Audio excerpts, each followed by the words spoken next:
Ciao a tutti and welcome to Italian Stories. This is a series of interviews where, together with friends and students of mine, we dive into the beauty, the comedy, the chaos of learning Italian and living la dolce vita. Today's guest is Sam. Sam is an English teacher and content creator. We did some Instagram collabs together, and today we're going to talk about his journey as a language learner and his experience living in Italy. Ciao Sam, come stai? Molto bene, molto bene. Tu come stai? Tutto bene, grazie. Allora, Sam, tell us a bit about yourself. Where are you from and what brought you to Ferrara? Hey, so I'm from England. I was born close to London in a place called Essex. It's about 20 minutes east of London. But I was actually raised in Winchester, which is an hour southwest of London, in a small town next to Winchester. This like super picturesque, nice, classic British, like the kind of place you see in the movies, you know? And he said, what brought me to Italy? I kind of came here on a whim, you know? I kind of came here because my friend once said to me, why don't you come to Italy? And I did. But I'll go back a bit before that moment. So before moving to Italy, before ever visiting Italy, I was living in Australia for 2 years. I was doing like a working holiday trip over there. And after my visa finished, I returned to the UK, jobless, with a bit of money saved up and wondering what to do with my life. And instead of getting a job immediately, I decided to come to Italy because I met a lot of Italians in my life from Australia. And before I lived in Australia, I was living in London too. So I knew a lot of Italians from my travels and living in London and Australia who had since come back to Italy. So I decided to come and visit them. So I flew to Bologna. I went down to Pescara. I went to Ferrara and finally to Milano just to visit and stay with friends. And whilst I was here in Ferrara, one of my friends, Valeria, basically like drunk one night around her kitchen table, like 2 a.m., asked me, like, what are you doing with your life? And I had no answer. And she basically said, why don't you come to Italy? And I flew back to England, I think, a week later with this idea in my mind. And then I kind of just decided, yeah, why not? I'm going to go to Italy. And my original plan was just stay for 5 months, learn the language, and then or go back to Australia or New Zealand or travel somewhere else. Maybe I was thinking about going over to the States or, well, I don't know. I really didn't have a solid plan. I think maybe New Zealand was the overall idea, like work 5 months in Italy and then go back to the Southern Hemisphere. But Okay. obviously I didn't go. I'm still here Yeah, after yeah, yeah, 8 years. 8 years in Italy. Wow. 8 years. It will be 8 years in April. Yeah. Okay. Wow. Wow. Mm-mm. And how did you learn Italian? In the worst possible way, probably. So I came to Italy with limited Italian. When I say limited, like ciao, come stai? So when I came here, my friend Valeria, who basically said, why don't you come to Italy? She sorted me a job out about 20 kilometers outside of Ferrara in a small village called Ro Ferrarese. And I was working on an organic farm, basically. So the deal was I would work Monday to Friday on this organic farm. They would pay for, like, they would give me accommodation and food. And on the weekends, I was usually cycling into Ferrara to spend time with my friends here. So I Okay. learned just from speaking, just as like a child would learn a language, essentially, hearing certain words, asking what that word means, and then just sort of connecting the dots, I guess, as you go. But it was crazy how quickly I learned. Within 2 weeks, I was like, I wouldn't say conversational, but I could understand a lot of what people were saying to me, even if it was super basic. Like Yeah. we were working on a farm. It's like, Sam, vai di là. It's like, go there. Vai avanti, like keep going forward. And I was learning this kind of stuff very quickly. So it was really cool, like the process of going from zero to semi-conversational, I guess. In 2 weeks. Yeah, okay, I wasn't like speaking fluently in 2 weeks. I remember one 2 day, weeks. 2 weeks is crazy, but like 2 weeks would be like when it was raining, I'm like, oh, sta piovendo. And I could say this kind of stuff. One of the biggest breakthroughs for me, I learned how to say, I don't speak Italian. Like, scusami, non parlo italiano. And I was just saying this every day. Scusami, no, non parlo italiano. Scusami, no, non parlo italiano.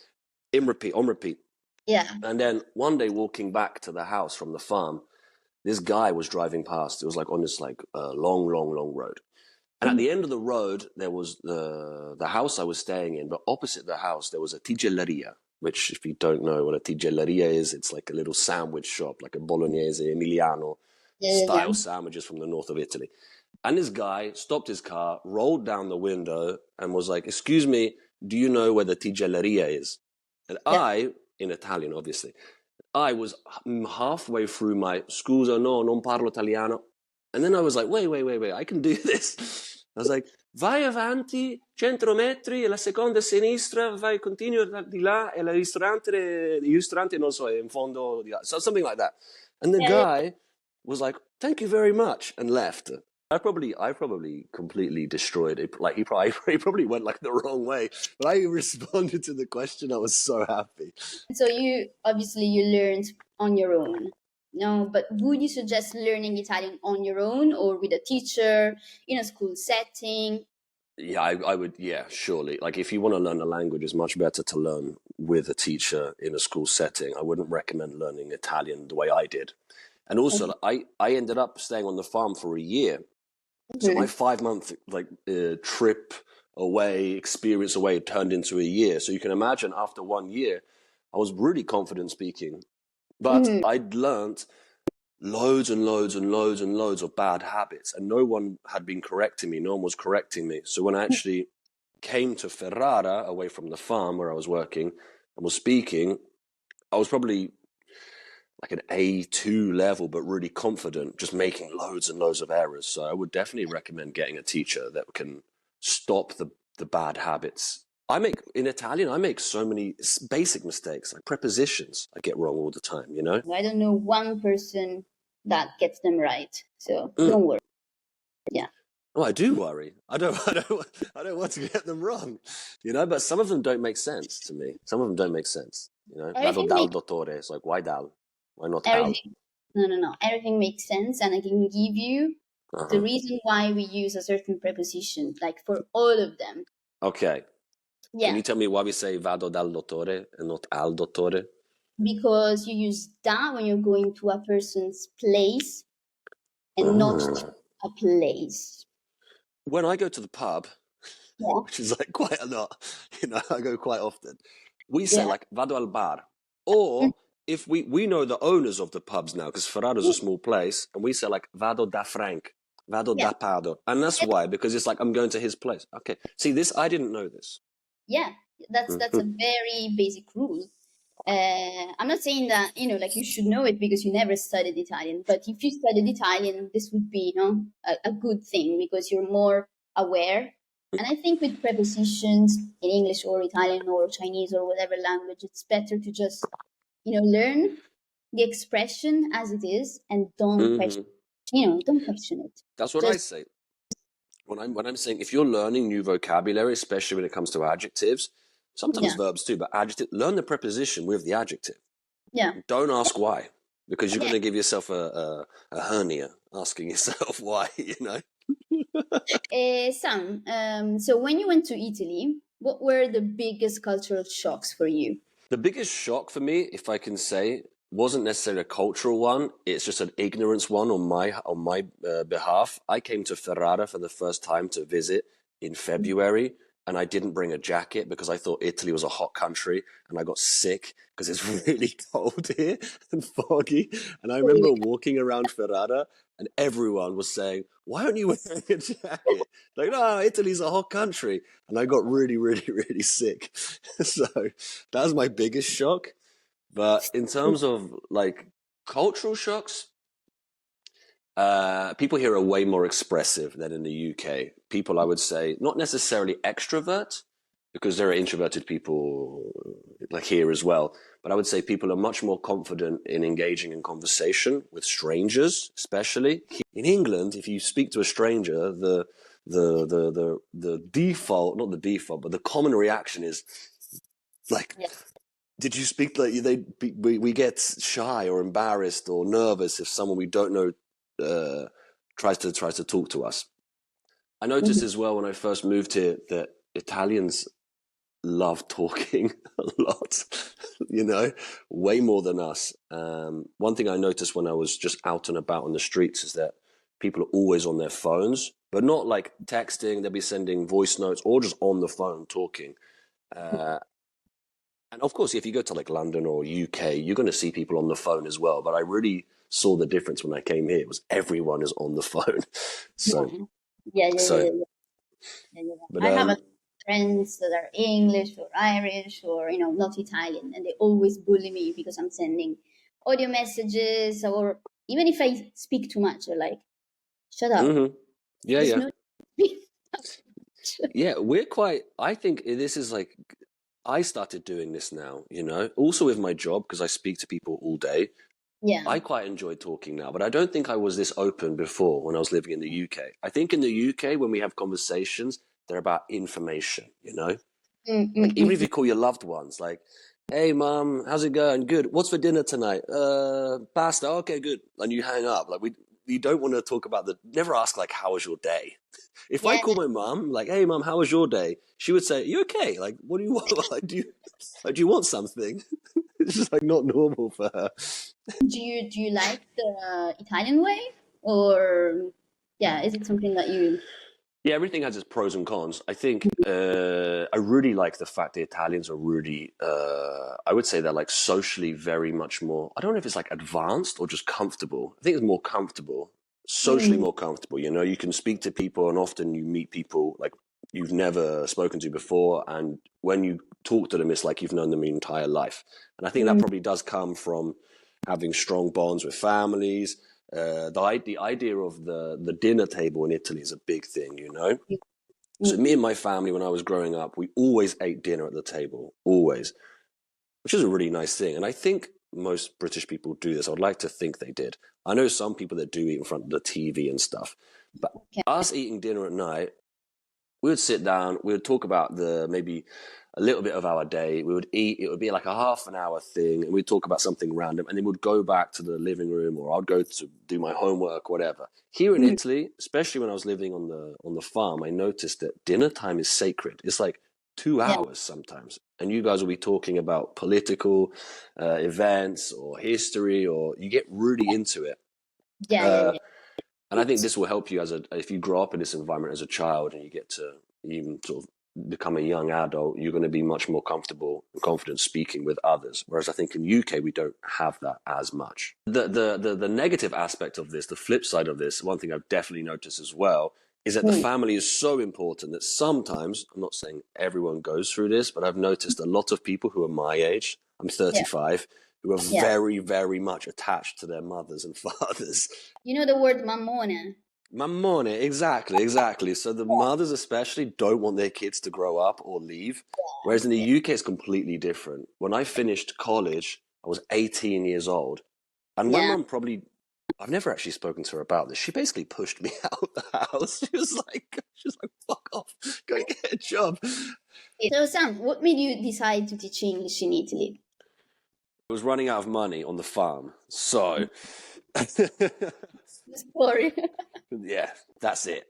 No, no, I was on the farm for a long time. I spent 1 year working on the farm and it Mhm, was really nice, but I was super secluded. I was 20 kilometers outside of Ferrara mhm, and I wanted to stay in Italy. I decided at this point I wanted to stay in Italy, but I wanted to start earning some money. And on the farm, I wasn't earning money. I was just spending from my savings. I had free accommodation.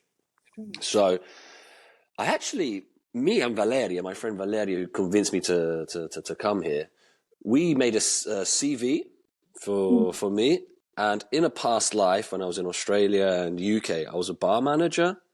So mhm. I've got probably 8 years of hospitality experience. So I made a CV and I put this CV into every single pub in Ferrara or wine bar just to get a job, any job, washing dishes, serving tables, being the bartender, manager if they needed one. Like I knew how to do it. And no one, not one person wrote back. So we were Uh, like, okay, we've got to get a new game plan. So actually, uh, found these two ladies. I don't know how I found them in the end. Maybe it was, I think, if I'm not mistaken, Valeria knew a guy who has like an association, like a school. So if you need lessons in anything, could be mm, medicine, could be maths, could be physics, could be English, Spanish, he would call up somebody that can help, and you'd go to their house and you tutor mm, them essentially.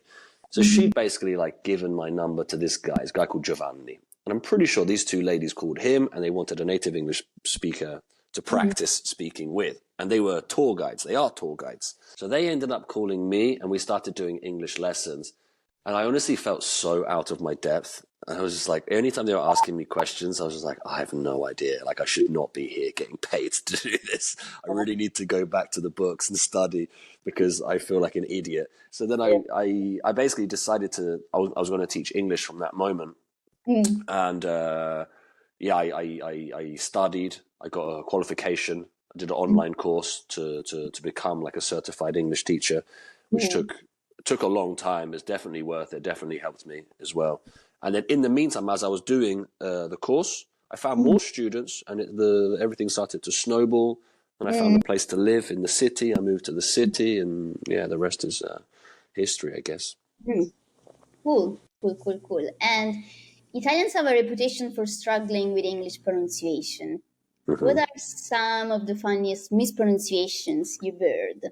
Honestly, yeah, I'm sure. But the thing is, like, I speak to people all day. I speak to Italians all day, every day, and it's gotten to the point now where if they make a mistake, I'll just correct them, and it's not funny anymore for me because I've heard it. But in terms of embarrassing, it's happened to me on the other side. I can talk about that if you want. Yeah. So I was like, it happens a lot to me, you know. When it happens to me, it's funny because I'm supposed to be the teacher, you know. Yeah. I was teaching a class of teenage girls, probably between 13, 14, 15 years old. They were young girls. And, you know, like, I hate to say it, but like young boys and girls, young people are really annoying. Groups of young boys and groups of young girls, like, like they're super annoying. So I was like teaching them, and they were already annoying me because they were just like, 'cause I was probably making mistakes speaking, whatever. And we were translating a text, and I have no idea what the text was about or anything, but the word we were translating was discouraging or discourage. Okay. So I was, you know where this is going, yeah. So I imagine I'm in a classroom full of girls who are already like, like this, like being super annoying, and I was like, discourage, come si dice? And I was like, scorreggiare, which means, what does scorreggiare mean? You tell me. So scorreggiare does not mean discourage. That's scoraggiare. Scorreggiare means fart. And then the weird thing is, I didn't realize what I had said, you know? And I was like, why are you laughing? And I would like continue to say like fart. Yeah. And so they were going like, no. And for the rest of the lesson, it was really, I realized after a while, like, oh yeah, I just said the word fart. Like, okay.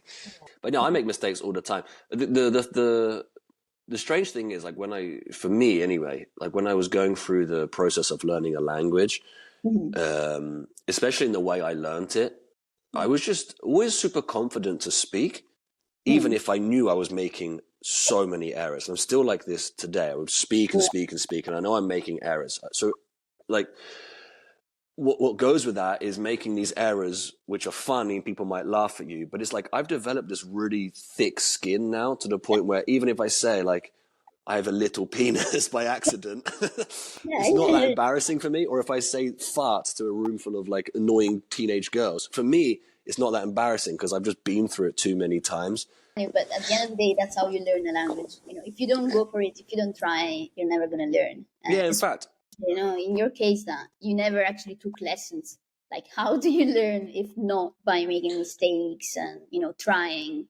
That's what I say to my students as well. I find a lot of students who are really embarrassed or shy to talk because they don't want to make mistakes. Yeah. And I say the first thing you need to learn when learning a language is to like leave your ego at the door.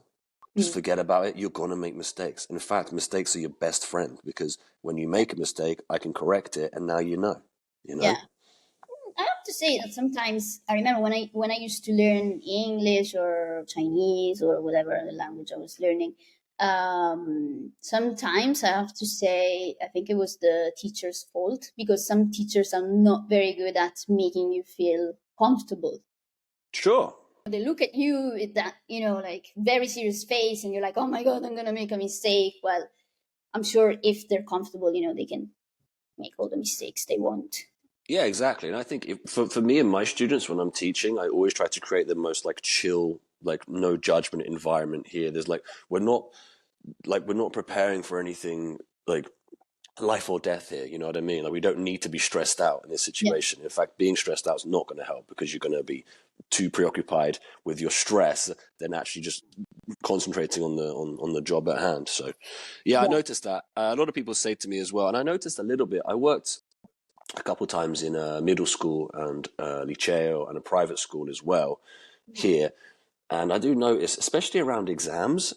Mm-hmm. You guys in Italy do oral exams, which in England we don't do. They're all written exams. But the Yeah. teacher can be real, like they were called by your surname, like Smith, stand up, and you do the exam in front of the class. Yeah. So you Yeah. see Yeah. the kids are like freaking out. How do you Yeah. say this or whatever, any subject. And if they make a mistake, they start belittling the kids. So Yeah. you guys have like school in Italy is no joke, huh? Like it's Yeah. real Yeah. severe, real strict.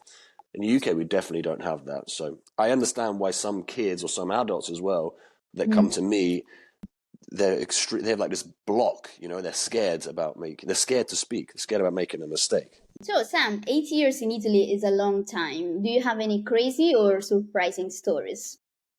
Yeah, in the beginning, when I actually first came to visit, and when I was thinking about moving here, bad things started happening to me, and I was wondering if it was like fate or Yeah. God or someone telling me not to move to Italy. I don't know if I mentioned before, when I was living in Australia, I'd been dating an Italian girl, and she was living down in Pescara. So for a weekend, I decided to get the train down to see her, just to see how she'd been. It had been a long time since we'd seen each other, like half a year, maybe more. Mm. And spent the weekend with them. It was really nice, but it was super embarrassing because I didn't speak any Italian. And they Mhm. were all like conversing in Italian. I could only speak to her in English because her housemates where I was staying didn't speak any English. Anyway, Yeah. the last morning arrived and she wanted to do something nice for me by cooking an English breakfast. But like, it was not an English breakfast, you know? So she cooked some like eggs and bread and then Yeah. a piece of pancetta, like Yeah. thinking it would be like our bacon. And it Yeah. wasn't. And so we sat down in her tiny kitchen and all of her housemates there. One of her roommates' boyfriends was there. Mhm. And we sat down, we're eating, and I'm just like silent. They're speaking Italian, whatever. I'm just like, it's kind of awkward situation. So I eat the eggs, I eat the bread, and I've got this pancetta. And when I say this pancetta, it was as tough as like a belt, you know, or a wallet. It was like eating a boot, you know. And I'm just chewing for like good 10 minutes. This piece of meat, this like grey piece of meat, and I'm Yeah. thinking, I'm sat around this tiny table and we're all facing each other. I can't spit this out. So in the moment, I thought, I'm just going to try and swallow this horrific tough piece of meat. So I swallowed it and I realized it hadn't gone down like my throat. It was stuck. Yeah. So now I'm like, oh, fuck. Like, I don't want to cause a scene because I haven't said a word to these people in 3 days I've been here. I've just been lingering around like a bad smell, you know, like a ghost. And then, so I tried to cough. I was like, and then I realized, like, oh, fuck, I'm choking to death. But my Britishness was like, don't make a scene, you know? Yeah. Nothing is wrong. Like, excuse me. And I just walked onto their balcony and they must have Yeah. been like, why is he on the balcony? And then I start panicking, like, ugh. And the girl came out to see me. She's like, are you okay? And I must have turned around to her. My face must have been like purple. And when I saw her eyes looking at me like in horror, that's when I realized like, oh no, this is serious. And then out of nowhere, I feel these arms come around my waist and Yeah. I'm not joking. Like to the point where like I coughed up this disgusting piece of meat. Like I was convinced I was going to die, you know?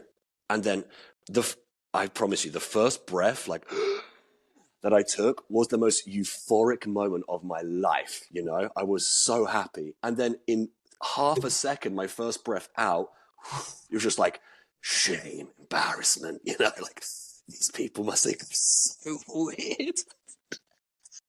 Anyway, that like 2 hours later, I left Pescara for the last time. I never went back to Pescara. Allora, Sam, what's something you wish you knew before moving to Italy? The language. Other than that, I wish I knew that it was cold here in winter. We've been Hmm? over that already a couple times. Yeah, yeah, I wish I knew how hot it was here in the summertime. yeah. Like, Mm-hmm. it's hot, like, it's really, really hot here in the summertime, you know? Yeah, Like, yeah, yeah. unbearably hot. And do you have somewhere where you can escape? Or UK. Yeah. UK. Every time it gets to mid-June and it starts going over 30, I yeah, take my computer, I buy a mm, one-way flight to the UK, and I call my mum and my dad and say, hey, I'm coming home for a month, whether you like it or not. Okay? I don't care if you got any plans. I'm coming home. I'm going to work from home. So, no, yeah. no, But no, they're happy to have me. yeah, yeah, no, it's true. Actually, one of the reasons why I don't want to be in Italy is how hot it is during summer. It's unbelievable. And it's getting hotter. And do you see yourself staying in Italy forever? Maybe. Yeah, Mm, maybe. I don't know. I haven't planned that far ahead. I would definitely be here for a very long time.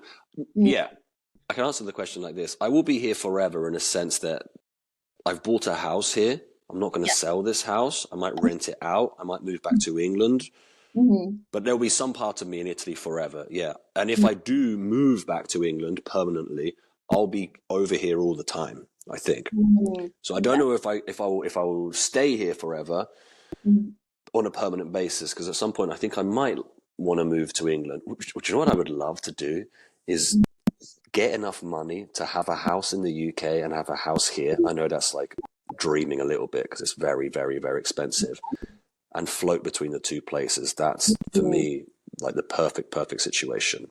Okay, Sam, thank you very much for this chat. Thank you. E a presto. A presto. Thank you very much.